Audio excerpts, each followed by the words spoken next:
오늘 하나님께서 우리에게 주신 말씀은 요한복음 20장 19절에서 23절입니다. 이날 곧 안식 후 첫날 저녁 때에 제자들이 유대인들을 두려워하여 모인 곳에 문을 닫았더니 예수께서 오사 가운데 서서 이르시되 너희에게 평강이 있을지어다. 이 말씀을 하시고 손과 옆구리를 보이시니 제자들이 주를 보고 기뻐하더라. 예수께서 또 이르시되 너희에게 평강이 있을지어다. 아버지께서 나를 보내신 것 같이 나도 너희를 보내노라. 이 말씀을 하시고 그들을 향하사 숨을 내쉬며 이르시되 성령을 받으라. 너희가 누구의 죄든지 사하면 사하여질 것이요 누구의 죄든지 그대로 두면 그대로 있으리라 하시니라. 아멘. 심리학자 세드 햄스테드가 인간의 생각에 대한 통계를 이렇게 말했습니다. 사람들은 하루에 잠자는 시간을 제외하고, 그러니까 깊이 잠자는 시간입니다. 제외하고 20시간, 하루에 20시간 동안 총 5만에서 6만 가지 생각을 한답니다. 굉장히 많이 하는 거죠. 1시간이면 2,500가지 생각을 하고, 그리고 1분이면요 42가지 생각을 한다는 겁니다. 이 짧은 시간 동안에도 얼마나 많은 생각을 하며 사람들이 사는지 모른다, 이런 얘기를 하는 겁니다. 그런데 더더욱 기가 막히고 놀라운 것은 그 사람의 생각, 그러니까 하루에 하는 5만에서 6만 가지 생각 중에, 사람들의 생각 중에 무려 85%가 부정적인 생각이라는 겁니다. 그런데 자기가 하는 생각의 85%가 부정적인 뿐 아니라 남들에게 듣는 그 말들 중에서 75%가 부정적이라는 겁니다.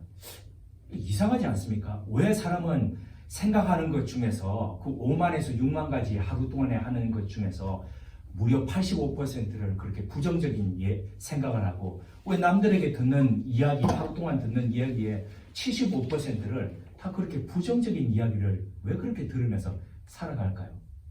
왜 그럴까요? 가만히 생각해 봤습니다. 왜 그럴까? 아마도 본인 자체가, 사람들 자체가 근심과 걱정에 포로가 되어서 살아가기 때문에 그렇지 않을까라는 생각을 해보았습니다. 근심이라는 것을 사전을 찾아보았습니다. 해결되지 않는 일 때문에 속을 태우고 우울해하는 것. 그러니까 지금 내 앞에 일들이 쭉 있는데 그 해결이 안 되는 겁니다. 그러니까 속이 타는 겁니다. 우울한 겁니다. 근데 그러면 걱정은 뭔가? 아직 일어나지 않은 그 일들이 앞에서 그거 어떻게 하나? 라고 미리 겁내면서 속을 태우는 것. 그러니까 근심과 걱정의 공통점이 뭔가 가만 봤더니 내가 어떻게 할 수 없는 것. 그걸 두고 속 태우는 겁니다. 그러니까 속이 타들어가니까 아프고 힘들고 하는 일마다 부정적이고 그렇게 되는 거죠. 영상을 통해서 지난주일 설교 너에게 평강이 있을지어다를 들은 분이 제게 이런 시를 주중에 보내왔습니다. 박목월 선생의 시 평온한 날의 기도였습니다. 시는 이렇게 시작을 합니다. 아무런 근심도 걱정도 없이 평온한 날은 평온한 마음으로 주님을 생각하게 하십시오. 이 시를 쭉 읽다 보면 참 시 참 좋다라는 생각이 듭니다. 그런데 그 생각과 더불어서 이런 의문이 듭니다. 아니, 하루를 살아가면서 아무 근심도 없고 아무 걱정도 없는 그런 시간이 있을까? 그런 생각이 듭니다. 그런데 시를 읽고 또 읽으면서 음미하다 보니까 시인이 이야기했던 그 평온한 날이라는 것은 우리가 알고 있던 그런 평온한 날과는 좀 다르다라는 그런 생각이 들었습니다. 그날은 정말 아무런 근심도 없고 아무런 걱정도 없는 그런 날이 아닌 겁니다. 마치 무균실 같은 그런 것들이 아니라 모든 아픔과 모든 근심, 걱정이 존재함에도 불구하고 그런 것들을 덮는 하나님의 은혜가 있는 바로 그런 날을 이야기하는 거였습니다. 그러니까 평온하지 않은 날을 평온하게 만들어가는 하나님의 역설이 있는 날, 그게 바로 이 박목월 시인이 이야기했던 평온한 날인 거죠. 그러고 보면 시의 맨 하단부에 이렇게 배치한 시인의 기도는 걱정의 시간을 살아가는 우리 모두의 기도가 됩니다. 주여, 고르게 흐르는 물길을 따라 당신의 나라로 향하게 하십시오. 우미 트고 싹이 돋아나듯 믿음의 새움이 돋아나게 하여 주십시오. 하나님의 시간이, 하나님의 생각이 미치고 하나님의 다스리심이 있는 그 시간은 근심과 걱정의 포로가 되어 있던 우리들이 해방되는 날입니다. 해방되는 시간입니다. 믿음의 새움이 돋아나서 근심의 시간을 평온한 날로 바꾸어 줍니다. 걱정으로 요동치던 이 밑에 이 10년들, 그러니까 폭풍 칠 때 보면은 막 이렇게 흙탕물이 되지 않습니까? 왜 흙탕물이 되냐면은 보통 바람이 불 때는 이렇게 한강에 나가 보시면은 한강가를 이렇게 날 좋은 날 이렇게 거니시면 이렇게 바람이 살랑살랑 일면 음파들이 이렇게 있습니다. 잔물결들에 부서집니다. 그런데 못이 바람 치던 날에 가면 흙탕물이 있습니다. 왜 그러냐면 밑바닥까지도 이렇게 뒤집어지기 때문인 거죠. 마음의 10년들이 근심과 걱정에 막 그렇게 뒤집어지는 것들이 어느 순간 잔잔해지는 그런 것들, 이게 바로 하나님의 생각이 사람 위에, 사람 마음 가운데 근심과 걱정이 덮었던 그 마음 위에 덮을 때 일어나는 현상이라는 거죠. 우리를 귀히 여기시고 사랑하시는 주님의 생각이 우리 마음을 덮기 때문입니다. 지난 주일에 살펴본 바와 같이 제자들은 유대인들을 두려워하고 있었습니다. 자기들의 스승을 죽였을 뿐만 아니라 자기들까지도 죽일 수 있는 능력과 권세를 가지고 있다는 것을 자신들의 눈으로 확인을 했거든요. 그러니까 그런 위력을 소유한 자들 앞에서 두려워하지 않는다는 이거 쉽지 않지 않겠습니까? 하지만 유대인들에 의해서 죽음을 당했던 주님이 살아나셔서 그들 앞에 이렇게 나타나셨습니다. 뭡니까? 그러니까 너희들의 생명을 위협하던 그런 자들의 위력을 두려워할 필요가 없다는 거죠. 왜요? 그들이 할 수 있는 최대한은 너희들의 생명을 없애는 거지만 봐라, 생명이 죽임을 당했던 내가 너희들 앞에 이렇게 살아있지 않느냐, 이런 것이죠. 그러니까 그들의 위협은 더 이상 위협이 되지 않는다는 것을 보여주신 거죠. 죽음조차도 무력화시키시는 주님의 능력 앞에서 근심과 걱정의 권세는 능히 깨트리고도 남음이 있다는 것이 증명되는 거죠. 그러므로 너에게 평안이 있을지어다 라는 주님의 이 인사는 제자들 속에 새로운 믿음의 새 움이 튀게 하는 그런 선포였습니다. 그것은 하나님의 선포가 이루어지는 샬롬이었죠. 하나님의 평화가 이루어지는 샬롬. 나아가 그것은 잃어버렸던 하나님과의 평화, 하늘이 주는 평강이 이루어지게 되었다는 주님의 공식적인 선포였습니다. 이에 대해서 로마서 5장 1절은 각 주처럼 이렇게 선포하고 있습니다. 로마서 5장 1절을 우리 한번 찾아 읽어보시겠습니다. 그러므로 우리가 믿음으로 의롭다 하심을 받았으니 우리 주 예수 그리스도로 말미암아 하나님과 화평을 누리자. 여기에 영어 성경에는 이렇게 되어 있습니다. 하나님과 화평을 누리자는 이 말을 We have peace with God 이렇게 되어 있습니다. 하나님과 더불어서 평화를 가지게 되었다는 거죠. 불편했던 관계가 이제 화평하게 되었다는 이런 말씀입니다. 또한 요한복음 16장 33절이 이를 확증합니다. 요한복음으로 넘어가셔서 같이 읽어보시겠습니다. 요한복음 16장 33절입니다. 이것을 너희에게 이르는 것은 너희로 내 안에서 평안을 누리게 하려 함이라. 세상에서는 너희가 환난을 당하나 담대하라. 내가 세상을 이겨노라. 아멘. 근심할 수밖에 없고 걱정할 수밖에 없는 세상이지요. 그렇지만 주님은 그래도 평안을 누리라라고 하십니다. 왜 그렇습니까? 주님께서 이 세상을 이기셨기 때문입니다. 피조물과 창조주 사이를 화해시키셨다는 겁니다. 그러니까 더 이상 하나님 앞에서 불편하게 그렇게 생각하지 말라는 겁니다. 이 평안의 비결을 알게 되었던 사도 바울은 생애 마지막 로마 감옥에서 빌립보 교인들에게 편지를 보냈죠. 그 편지 가운데서 이렇게 고백을 합니다. 빌립보서 4장 11절에서 13절인데요. 유진 피터슨의 더 메시지 번역본으로 제가 봉독해 드리겠습니다. 사실 나는 개인적으로 무언가를 바라는 마음이 없습니다. 이제 나는 나의 형편이 어떠하든지 간에 정말로 만족하는 법을 배웠습니다. 나는 적은 것을 가지고도 많은 것을 가진 것처럼 행복합니다. 지금 이것은 감옥에서 마지막 생을 보내고 있는 분이 지금 하는 얘기입니다. 나는 배부르거나 굶주리거나 많이 가졌거나 빈손이거나 행복하게 살 수 있는 비결을 찾았습니다. 내가 가진 것이 무엇이든지 내가 어디에 있든지 나를 지금의 나로 만들어주시는 분 안에서 나는 모든 것을 해낼 수 있습니다. 2000년 전 이 노사도가 발견했던 그 평안의 비결을 우리도 배웠으면 합니다. 그래서 좀 더 가지는 것이 절대 행복이다라고 그렇게 알려져 있는, 그러니까 좀 더 가지게 되면 이꼴은 절대 행복, 더 행복이라는 공식이 성립되어 있는, 공인화되어 있는 이 사회, 이 시대 속에서 절대 행복이, 진짜 행복이, 참된 행복이, 참된 평안이 무엇인지를 우리가 누리면서 가는 그런 우리 삶이 되었으면 합니다. 두려움에 떨던 제자들을 향해서 평안을 선포하셨던 주님의 인사송엔 중요한 한 가지의 의미가 더 있었습니다. 그것은 배신자를 향한 용서와 포용이었습니다. 예수님을 배신한 첫 번째 만남의 자리였습니다. 어떻게 했습니까? 한번 상상해 보십시오. 배신했습니다. 저주까지 했습니다. 근데 그분이, 돌아가셨던 분이 또 나타났습니다. 우리 그거 아니더라도 우리가 관계 속에서 우리가 분명 잘못하고 우리가 배신해, 우리의 이익을 위해서, 우리 생명을 위해서 배신했는데 어느 자리에서 문득 그 사람을 만났습니다. 어떻겠습니까? 우리 얼굴이, 우리 마음이 매우 난감하고 뭘 해야 될지 모르고 그러지 않겠습니까? 주님 앞에서 제자들도 마찬가지였습니다. 얼마나 반가웠겠습니까?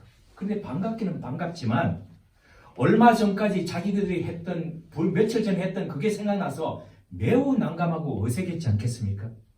그런데 미워하고 독설을 내뱉더라도 전혀 이상하지 않을 그 주님께서 너희에게 평강이 있을지어다 라고 그렇게 지금 인사를 하고 계시는 겁니다.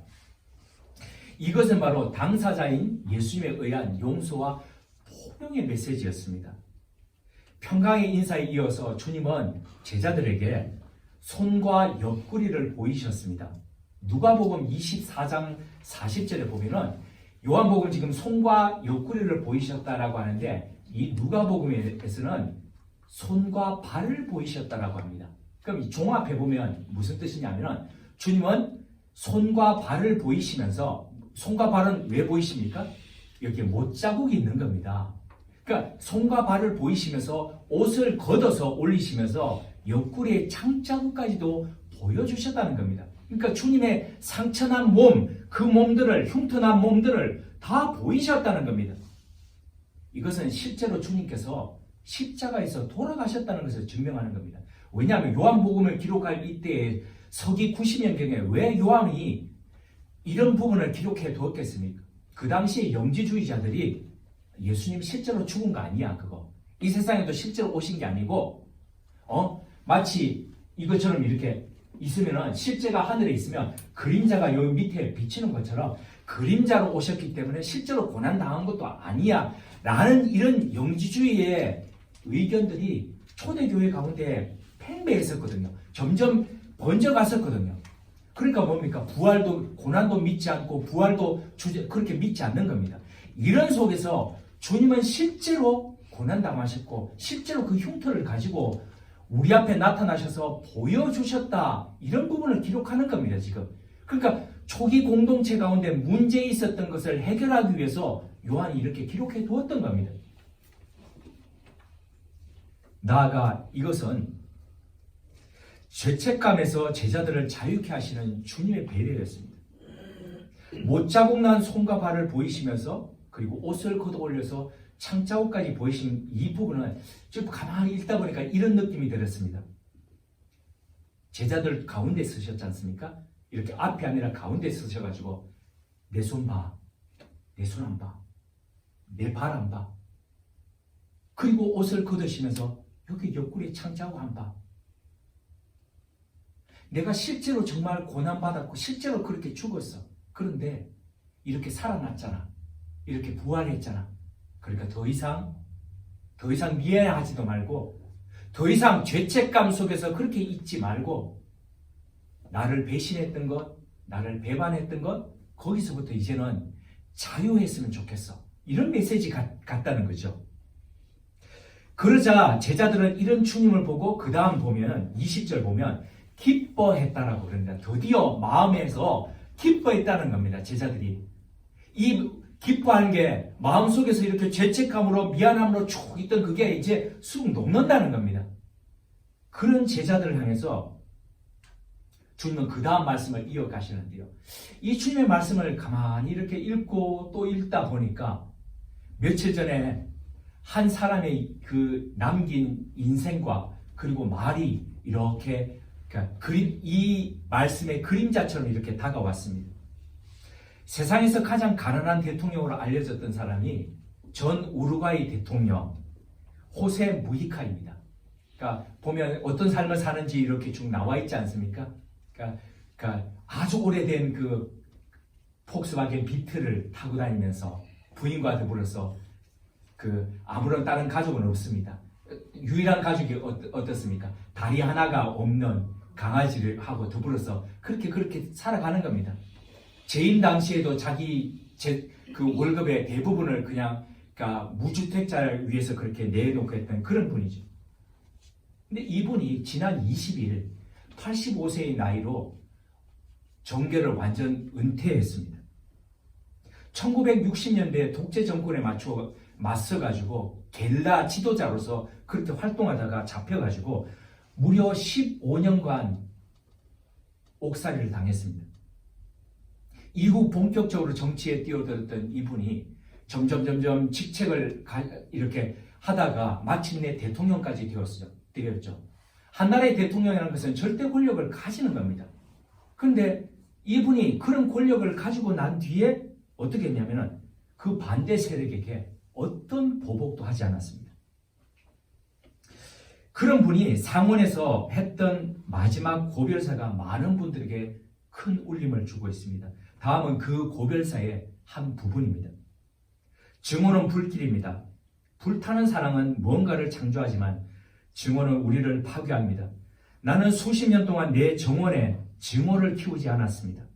미워하면 어리석음에 이르고 객관성을 잃는다는 게 내 삶에서 힘들게 얻은 교훈이기 때문입니다. 우리 속에 분노가 참 많습니다.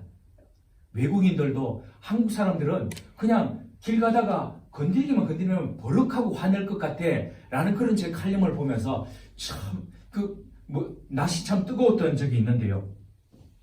사회가 양극화되면서 공평치 않다는 생각에 사람들 속에 분노가 점점점 늘어나고 있습니다.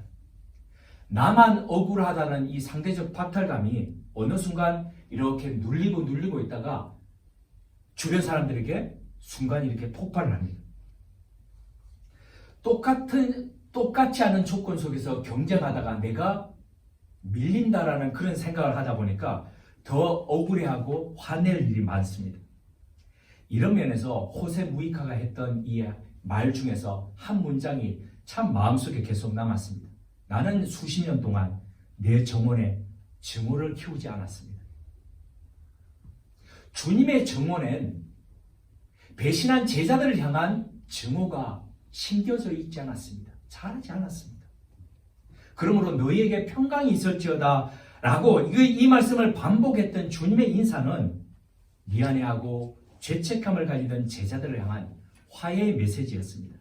용서와 포용의 메시지였습니다.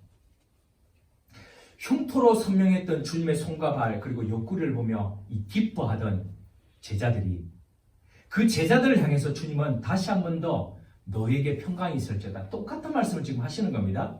이 말씀을 반복하시면서 그 다음 이어서 이렇게 말씀하셨습니다. 21절 후반절입니다. 아버지께서 나를 보내신 것 같이 나도 너희를 보내노라.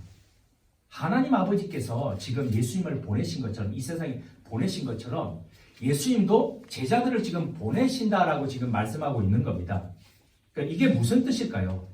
이것을 알기 위해서 보내다라는 이 동사를 알 필요가 있습니다. 이 보내다라는 헬라어 동사가 아포스텔론인데, 아포스텔론은 동사 이것의 명사형이 바로 아포스톨로스입니다. 아포스톨로스가 뭐냐면은 우리말에 이렇게 번역되고요. 사도, 12사도 할 때 이 아포스톨로스입니다. 그러니까 이 우리말로는 사도로 번역되어 있는데 이 말에는 어떤 뜻들이 있냐면은 대사, 대리자 이런 뜻이 있다는 거죠. 사자. 그러니까 지금 주님은 부활하신 주님은 거짓말장이고 배신자이고 겁쟁이인 제자들을 만나가지고 그 첫 자리에서 내가 너희들을 내 대행자로 내 대리자로 보낼게 지금 그 말씀을 지금 하시는 겁니다. 한 나라의 외교관을 보낼 때 아무나 보냅니까? 그러지 않습니다. 뽑아서 훈련시켜서 그렇게 보냅니다. 시험만 됐다고 그렇게 보내지 않습니다. 그런데 하나님 나라를 대표할 사람으로 이런 저급한 배신자를 보낸다는 게 이게 가당치나 한 말입니까? 지난 10월 17일이었습니다. 저의 페이스북에 참 이게 그 페이스북의 메커니즘이 정말 묘하다는 그런 생각들을 사용할 때마다 그렇게 드는 때가 있는데요. 10년 전 사진을 이렇게 띄우면서 경호님, 10년 전에 경호님이 이랬어요. 이러면서 이렇게 띄워주는 겁니다. 죄송합니다. 그 사진은 제네바 한인교회에서 고별 설교를 하던 저의 모습이었습니다. 근데 그 고별 설교하는 모습 뒤로 그날 설교 제목이 투사가 이렇게 되어 있었습니다. 12를 내어 보내시며 그날 저는 근 6개월 동안 지속해왔던 12제자에 대한 설교를 마무리하면서 이렇게 나누고 있었습니다. 베드로는 말과 행동이 도무지 맞지 않는 사람이었습니다. 야고보와 요한은 자기 성질을 이기지 못하여 자주 격분하며 화를 내던 분노를 쏟아내던 우레의 아들이었습니다. 게다가 도마는 냉소주의적이고 실정주의적 사람이었습니다. 알페오의 아들 야고보나 다데오 그리고 가나안 사람 시몬은 별다른 특징을 보이지 않던 사람이었습니다. 한마디로 도무지 진심을 파악하기 어려운 사람이었습니다. 그리고 가장 큰 압권은 겉으로는 웃으면서도 속으로는 배신의 칼을 갈던 가룟 유다까지 한마디로 도무지 조화도 되지 않는 그런 사람들, 좋은 놈, 나쁜 놈, 이상한 놈들이 바로 이 12이었습니다. 이렇게 제가 나누었습니다. 그 당시에 유행했던 그 영화가 바로 이 영화였거든요. 제자들이 좋은 놈 같다가도 어느 순간에 보니까 이거 이상한 놈 같고 어디 이게 또 나쁜 놈 같고 하던 이런 사실을 예수님이 모르셨을까요? 아닙니다. 아셨지요. 그런데도 불구하고 왜 이런 부적격자를 주님은 그렇게 당신의 대리자로 대행자로 그렇게 보내셨을까요? 그것은 믿지 못하던 제자들이고 함양미달인 사람들이었지만은 그들과 함께할 그분이 믿을 만한 분이었기 때문입니다. 그 사람들과 함께할 분이 누구였습니까? 바로 주님은 그 요한복음에 보면 보혜사 성령님이라고 그렇게 말씀하시는 거거든요. 그래서 그 마태복음 나중에 28장에 나중에 보시면요. 참 기가 막힌 장면이 나옵니다. 예수님이 승천하시던 장면에 그러니까 예루살렘 부근의 산 위에 올라가셔서 승천을 하시는데요. 사람들이 쭉 따라왔다라고 되어 있습니다. 그런데 거기에 따라왔던 사람들이 누구냐면 주님을 따르던 제자들이었거든요. 근데 거기에 보면 이렇게 있습니다. 그 중에 어떤 자들은 의심하더라. 뭔 말이냐면 주님이 부활하셔가지고 함께 이렇게 계시다가 지금 승천하시는 자리에서 승천하시면서 얘기하시는데 이게 진짜야? 가짜야? 이러고 의심하는 거. 그게 누굽니까? 그게 제자들이었다는 겁니다. 그런데도 불구하고 주님은 그 자리에서도 너희는 세상 모든 민족에게로 가서 제자를 삼고 그러면서 주님의 그 대행자로서의 말씀을 부탁하시거든요. 그 이유가 뭐냐면은 보혜사 성령님이 계셨기 때문이라는 거죠. 그런데 저 같으면 아마 그 자리에서 이렇게 했겠습니다. 저 같으면 그랬을 것 같아요. 니들 도저히 안 되겠다. 내가 지금 승천하려고 그랬는데 도저히 안 되겠다. 지금 오늘부터 40일 다시 특훈하자.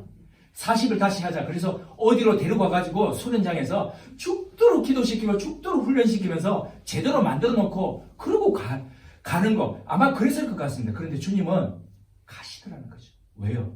당신보다도 더 그들을 곁에서 위로하면서 격려하면서 세워주실 보혜사 성령님 그분을 믿으셨기 때문에 그 주님 그 성령님께서 그렇게 만들어 가실 거였기 때문에 함량 미달이었던 그들을 주님의 대행자, 주님의 대리자로 그렇게 맡겨두고 가셨다는 거죠. 얼마 전 우리 그 한 집사님과 이미란 집사님께서 이렇게 저한테 이런 얘기를 하셨습니다. 요즘은 보니까 설교를 버벅거리지 않고 잘하는 것 같아요. 오늘도 버벅거리지만 그게 녹음한 거죠, 그죠? 그래서 제가 말씀을 드렸습니다. 녹음한 거 중간에 틀리면 중간에 해서 몇 번을 녹음하고 그렇게 하는지 모릅니다. 그래서 편집해서 보냅니다. 그리고 또 수영이가 또 애씁니다. 메이크업 하죠. 애쓰는데 정확하게 어쩜 이렇게 저를 잘하실까 하는 그런 생각을 하면서도 많이 좀 섭섭했습니다. 저는 목회를 하는 그 누구보다도 목회에 있어서 모자람을 즐감하는 사람입니다. 그래서 우모른 가족인들께 늘 미안하고 하나님 앞에서 항시 죄송한 마음을 지니고 있습니다. 물론 신학교 다닐 때 한때 저도 제가 참 능력 있는 목회자라고 그렇게 착각했던 때도 있습니다. 그러니까 지금부터 잠시 드릴 말씀을 자랑 같지만 용납해 주시고 들어주시면 좋겠습니다. 신학교에 엄격하기로 진짜 선배들 때부터 시작해서 엄격하기로 유명하고 악명 높았던 설교학 교수님이 계십니다. 설교학 교수님이 2분이 계시고 강사분들 해서 총 4명이 설교학을 가르치는데요. 누구도 강의 신청할 때, 수강 신청할 때 저분한테는 안 하려고 광크라는 그 대상이 있습니다. 회피하기 위해서. 그런데 저는 어쩌다 보니까 남들 다 차 있고 할 수 없이 그분 걸렸습니다. 악명 높은 그분한테. 이렇게 설교를 하다 보면은, 그러니까 스튜디오 같은 소강당에 학생들이 이렇게 쭉 다 채점표를 가지고 다 이렇게 앉아 있습니다. 그날 할 설교하는 사람이 3명씩 다 돌아갑니다. 교수님은 뒤에 이 방송실 안에서 모니터를 보면서 녹색불을 딱 누릅니다. 그러면 설교가 시작이 됩니다. 그리고 노란불이 옵니다. 노란불이 오면 지금 1분 내에 마쳐야 되는 겁니다. 그런데도 안 마치면 부자가 울립니다. 그리고 빨간불이 켜지면서 막 방송을 내려와! 그러면서 소리가 막 들리고 이런 분위기인데요. 저 앞에 계속 해가지고 몇 주 동안 학생들이 계속 깨졌습니다. 그런데 제가 설교하고 난 뒤에 이 교수님이 내려오시더니 민망할 정도로 극찬하셨습니다. 저도 민망하고 그리고 그 설교가 끝나고 난 뒤에 2년 동안 저를 볼 때마다 학교에서 볼 때마다 제 손을 잡으시면서 대학원을 자기한테 와야 된다고 그렇게 했습니다. 물론 A를 받았습니다. 그리고 이어서 교회 교육이라는 잡지가 우리한테는 잘 모르지만 교회 안에서는 꽤 이렇게 이름난 잡지입니다. 거기에 1년 동안 제 설교가 실렸습니다. 수련회를 하거나 캠프를 진행하는 동안에 하는 것마다 성공을 했습니다. 처음엔 이러면 안 된다라고 반대하던 분들도 캠프가 딱 끝나면서 그분들조차도 감동시키면서 소위 대박을 쳤습니다. 그 결과 여름 수련회 전에 어떤 것들이 있냐면은 전국 교사 강습회라는 것이 있습니다. 그 강사 우리 장로교 통합 전체 교사 강습회에 제가 강사로 서기도 했습니다. 강사비도 많이 받았습니다. 별로 감동을 안 하시는 것 같은데. 더군다나 저는 그 당시에 신학생들 안에서 가장 인기 있고 가장 핫한 교회의 전도사로 있었습니다. 강남에 있는 모 교회입니다. 그런 제가 얼마나 자만했겠습니까? 그런데 2001년 1월 경기도의 한 수도원에서 일주일 동안 제가 머물면서 영성 지도를 받는 동안 제 자신의 이 밑바닥 실체를 보았습니다. 그래서 완전히 깨어지기 시작했습니다. 저희 실상 앞에 서다 보니까 이대로 졸업해가지고 나가서는 이거 큰일 나겠다 싶습니다. 그래서 제가 하나님 앞에서 생떼를 쓰면서 그렇게 보냈습니다. 식사 시간을 제외하고 하루에 무려 18시간을 기도하기 시작했습니다. 저희 집에도 있는데 기도 의자라는 게 있습니다. 그래서 그 기도 의자에 이렇게 무릎을 꿇고 앉아서 하루 18시간씩 일주일을 그렇게 기도했습니다. 하나님, 적어도 사역자로 부르셨고 그렇게 보내실 거면은 모세에게 주셨던 이게 폼나는 10개의 영화에 나오는 것처럼 폼나는 지팡이 하나 탁 주셔가지고 그리고 던지면 교인들 앞에서 막 뱀으로 쫙 바뀌고 그리고 그걸 가지고 홍해를 탁 치면은 홍해는 아니더라도 한강을 치면 한강이 쭉 갈라지면서 그래서 봐라 그 정도의 하나님 주특기 하나는 주셔가지고 보내셔야 되는 거 아닙니까? 그런데 이거 아무것도 안 주고 이거 가러 가시면 제가 이거 갈 수 있겠습니까? 여전히 그날도 제가 투정을 부리면서 눈 덮인 그 길을 수도원길을 이렇게 거닐고 있을 때에 하나님께서 오래전부터 그곳 수도사들이 쓰던 정말 손가락 굵기만 합니다. 가난한 수도사들이 만져가지고 손바닥에 이게 때가 다 뺀질뺀질한 그 막대기를 가리키시면서 저게 너한테 주는 너의 막대기다. 그러시는 겁니다. 제가 그거 받을 수 있겠습니까? 뭣도 하나도 없는 그냥 꼬쟁인데요. 제가 그럴 수는 없다고. 저런 것 가지고는 갈 수가 없다라고. 그때 하나님께서 제게 이렇게 말씀하셨습니다. 다시 한 번 더. 저게 내가 너한테 주는 막대기다. 그러시면서 이 말씀을 덧붙이셨습니다. 그러시면 내가 너한테 하나 약속을 할게. 그게 뭡니까? 내가 너하고 함께 할게. 내가 어디로 가든지 내가 무엇을 하든지 내가 너하고 함께 할게. 내가 너하고 함께 할게 라는 이 말씀 앞에서 저는 그 차가운 겨울날 눈 위에서 멍거리면서 소리내서 울었습니다. 그러면서 주님 앞에 이렇게 기도했습니다. 주님, 그것만 하면 됩니다. 함께 해주신다는 것, 그것만 하면 됩니다. 그것은 함량 미달이었던 저와 더불어서 함께 가시겠다, 함께 일하시겠다는 주님에 대한 감사의 눈물이었습니다. 자, 여기서 우리 함께 한번 생각해 보셨으면 합니다. 무자격자이고 함량 미달인 저한테 하나님이 함께 해주시겠다는 이게 어떤 의미입니까? 플러스 알파입니다. 배가고, 자, 한번 보겠습니다. 수영자매, 배가고 일하고 뭐가 큽니까? 100이 큽니다. 자, 그러면 100 더하기 100 플러스 알파하고 1 플러스 알파하고 어느 게 큽니까? 100 플러스. 아니, 같아요. 같죠. 왜 같게 됩니까? 플러스 알파 때문에 같게 되는 거예요. 무한대기 때문에. 앞이 어떤지, 이 뒤가, 이게 얼마가 더 많은지 상관이 없다는 거예요. 플러스 알파가 되면. 상관이 없다는 겁니다.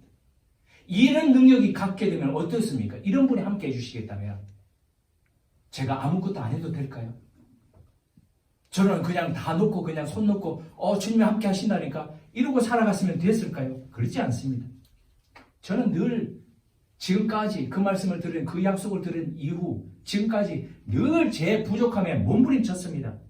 그리고 하나님과 교회분들 앞에 미안함을 가지면서 그렇게 왔습니다.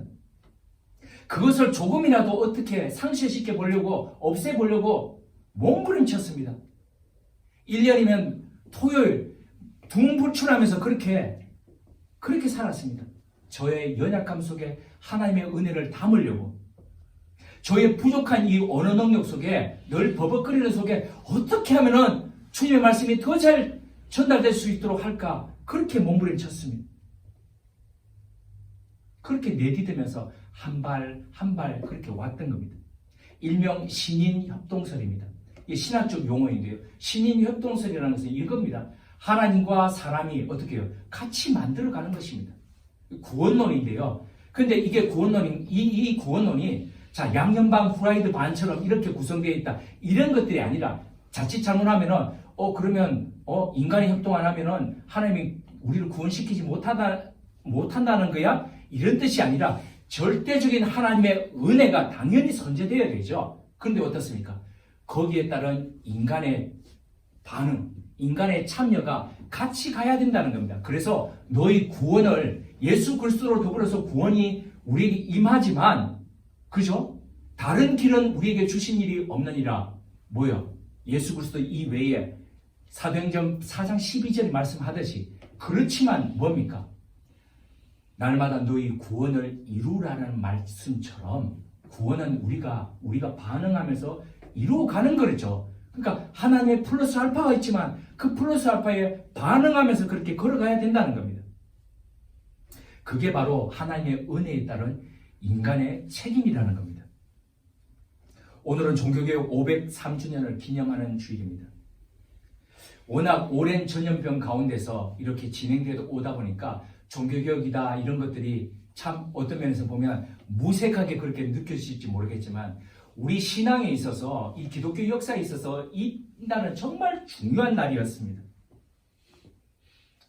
그런데 이 중요한 날에 오늘 본문과 이 부분이 어떻게 조화를 이룰 수 있을까요? 오늘 본문이 이 종교개혁 날에 우리에게 어떤 의미가 주어질까요? 얼마 전 고신대에서 얼마 전까지 조직신학을 가르치셨던 그분이, 그러니까 그 박영돈 교수라는 분이 있는데, 이분이 한국 교회가 가지고 있는 가장 문제의 핵심에 구원론이 있다라고 그렇게 이야기했습니다. 보통 종교개혁하면은 어떤 용어들을 얘기합니까? 그 모토가 되었던 부분들을 얘기하죠. 솔라 피데, 오직 믿음이라는 거죠. 오직 믿음이라는 걸 얘기하는데, 오직 믿음 얘기하다 보니까, 이 핵심교를 얘기하다 보니까 이걸 잘못 이해해가지고, 구원론을 잘못 이해해가지고, 믿음만 있으면 구원받는구나. 그러니까 말씀에 순종하는 것도 없고, 말씀에 순종하는 것도 없다 보니까 내면이 바뀌어지고 순종으로 인해서 얻어지는 그런 믿음의 열매도 없이 그냥 그렇게 살아간다는 겁니다. 그게 잘못 이해한다는 겁니다. 나태와 방종에 빠져가지고 오래 신앙생활해도 이런 것들이 없다 보니까 인격의 변화도 없고 달랑 믿음밖에 없는 이상한 신자들이 이 한국 교회 가운데 넘쳐난다는 겁니다. 그런데 정작 이 종교개혁자들이 가르쳤던 솔라피데, 오직 믿음이라는 것, 오늘도 우리가 교동문 가운데 오직 믿음으로 말미암아 구원을 얻는다라고 했는 이 부분은 본래 그런 뜻이 아니거든요. 이것은 어떤 거냐면, 예수 그리스도 이 고난과 부활로 이루어진 이 구원, 이것이 바로 이것만이 우리를 의롭고 거룩하게 만드는 절대 조건이다, 이거죠. 그래서 이것을 믿을 때에 우리가 구원을 얻는데, 여기는 인간의 공로, 인간의 노력, 이런 부분들이 어떻게 우리의 모든 노력, 우리의 공로가 배제가 됩니다. 그렇지만은 여기에 우리의 믿음과 순종의 삶까지도 배제시키는 것, 이것은 아니거든요. 그러니까 이해가 되시죠? 그죠? 하나님의 절대적인 은총이 이렇게 왔지만 뭡니까? 인간의 반응, 인간의 거기에 따른 순종의 모습들, 삶, 이런 것들이 같이 가야 된다, 이런 거죠. 가만히 생각해 보시면 이런 겁니다. 그러니까 루터가 종교개혁 할 때에 뭐라고 그랬냐면, 야고보서를 가지고 이렇게 얘기했습니다. 이거 지푸라기 복음이요. 지푸라기 복음이라는 게 무슨 뜻입니까? 쓸데없는 거다, 이런 거죠. 그런데 야고보서에서 가장 중요하게 얘기하는 게 뭐냐면은, 행함이 없는 너희 믿음은 헛것이니라, 이렇게 얘기하거든요. 그게 쓸데없다, 이렇게 얘기했는데, 잘 이걸 이해해야 되는 겁니다. 이거 왜 이해해야 되냐면은, 자, 야고보서가 나올 때에 사람들의 모습이 어땠냐면은, 믿음만을 강조하면서 믿기만 하면 구원받는다 그러고 삶이 안 따라오거든요. 그러니까 야고보 사도가 너희들 그렇게 살면 안 된다, 행함이 없는 믿음은 헛것이다 라고 얘기하면서, 그리고 경건이라는 것은 너희들이 경건하다 그러는데, 경건은 교회에서 기도하면서 그렇게 보내는 것이 아니라 고아와 과부들을 돌아보는 것이 참된 경건이다, 야고보 사도가 그렇게 이야기했거든요. 그 시대의 잘못된 믿음의 방향을 보고 얘기한 겁니다. 그런데 다시 또 어떻습니까? 루터 때에, 깔벤과 루터 때에 와서 보니까 사람들이 어떻습니까? 행함, 행함이 아니고 행함을 강조하면서 그렇게 오다 보니까 믿음이라는 것은 완전히 이렇게 쭉 져버리고 있더라는 거죠. 그러니까 믿음을 다시 강조했다는 겁니다. 그러면 오늘날 우리 시대는 어떻습니까? 너무 믿음만을 강조하다 보니까 우리 삶의 믿음의 열매들 이런 것들이 삶 속에서 순종의 열매 이런 것들이 없다는 겁니다. 그래서 믿음을 더 강조하게 된다는 겁니다. 그렇지만 조화롭게 가야 될 이런 부분을 기억하시면 되겠습니다. 그러므로 성령님께서 우리 안에서 행하시는데 아무런 변화도 없이 산다는 것은 결코 있을 수 없습니다. 되려 믿음 생활을 한다고 하면서도 내적 성화, 외적 변화의 이 삶이 따라오지 않는다면 우리는 우리 믿음의 이 부분들을 실력 이 부분들을 한번 돌아볼 필요가 있습니다. 오직 믿음이라는 이 부분은 믿는 이의 순종을 약화시키는 것이 아니라 더욱더 강화시킵니다. 신인 협동설과 같이 하나님의 은혜 앞에서 인간의 책임을 다하는 것입니다. 배신자였고 죄의 노예였고 그리고 함량 미달이었던 우리를 주님의 대행자로 삼아주신 그 은총에 감사하면서 믿음의 열매를 맺어가는 것 이것입니다. 오늘 말씀을 마무리합니다. 나도 너희를 보낸다. 나도 너희를 보낸다. 이 예수님의 말씀은 12제자에게 한정한 말씀이 아닙니다. 그것은 전염병의 시대를 살고 있는 오늘날 우리 모두에게 하시는 주님의 말씀입니다. 그렇다면 우리의 이 반응은 어떠해야 할까요? 그것은 은혜 앞에서 무조건 아멘 하는 것으로 입으로 고백하는 것으로 그치는 것이 아닙니다. 그 삶은 우리의 모든 근육을 다 동원해서 그 하나님의 말씀을 살아내고 그 하나님의 말씀이 우리의 죽은 영혼을 살려내는 말씀이라는 것을 우리 삶으로 증명하면서 살아가는 것입니다. 그 삶은 당장 손해를 보더라도 하나님의 심판하심과 상주심을 믿기 때문에 견디면서 살아가는 것입니다. 믿음의 주요 온전케 하시는 그분 예수를 바라보면서 부끄러움을 견디면서 살아가는 삶, 바로 그 삶입니다. 예배 순서지 우미트는 안에 없다와 있다라는 제목의 글을 보셨을 겁니다. 10대부터 100대까지 없는 것이 무엇인지 그리고 있는 것이 무엇인지 이런 부분들을 이야기하고 있습니다. 그러면서 마지막에 출애굽기에 모세를 부르시는 이야기로 마무리했습니다. 하나님의 부르심 앞에서 모세는 자기는 자격이 없다고 5번이나 극구사행했습니다. 자신이 안 된다는 겁니다. 능력이 없어서 못한다는 겁니다. 그런 모세를 향해서 하나님이 이렇게 말씀하셨습니다. 출애굽기 4장 2절입니다. 내 손에 있는 것이 무엇이냐? 하나님은 모세의 손에 있던 메마른 막대기 하나만으로도 기적을 만드시고 홍해를 가르시는 분입니다. 그 하나님께서 우리 인생의 플러스 알파가 되십니다. 그 플러스 알파가 되시는 하나님이 우리 삶에 함께 하시는데 우리 삶에 뭐가 문제가 되겠습니까? 뭐가 두려워할 게 있겠습니까? 현재 우리에게 없는 것은 무엇이고 있는 것은 무엇입니까?